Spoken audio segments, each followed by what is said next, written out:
Yung na. Anong gagawin mo? Alisin ko yung bala. Ano kayo mo? Oo. Bakit? Doktor ka ba? Hindi. Eh, sino magagamot sa'yo? Di bali na. Kung ayaw mo, wag. Sa bagay, baka tetano lang naman yan. Tetano? Delikado yun ah. Marami daw namamatay doon. Talagang marami. At ang pangit tignan. Mga mata, luwa. At ang panga naniligas. At ang buong katawan, kulay berde. Ha? Sa bagay, sa palagay ko, hindi ka tatabla naman ng tetano. Ikaw yung ahas eh. Kagating ka ng ahas, yung ahas ang mamatay.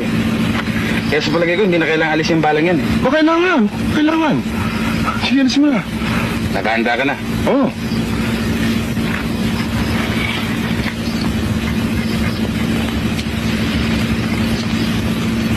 Teka muna. Hindi ba itatapat yan sa baga? Para ano? Eh baka may infection to sugat ko eh. Ito nga ang punyal ko inaalala ko eh. Baka kalawangin eh. Alisin ko ba o hindi? Sige na. Teka muna. Dahan-dahan lang ha. Oo. Sige.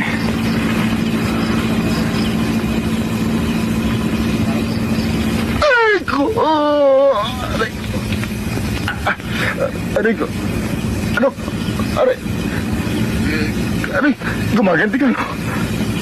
Gumaganti ka, no? Hindi. Ba't naman ako gaganti sa'yo? Eh, wala ka namang atraso sa akin eh.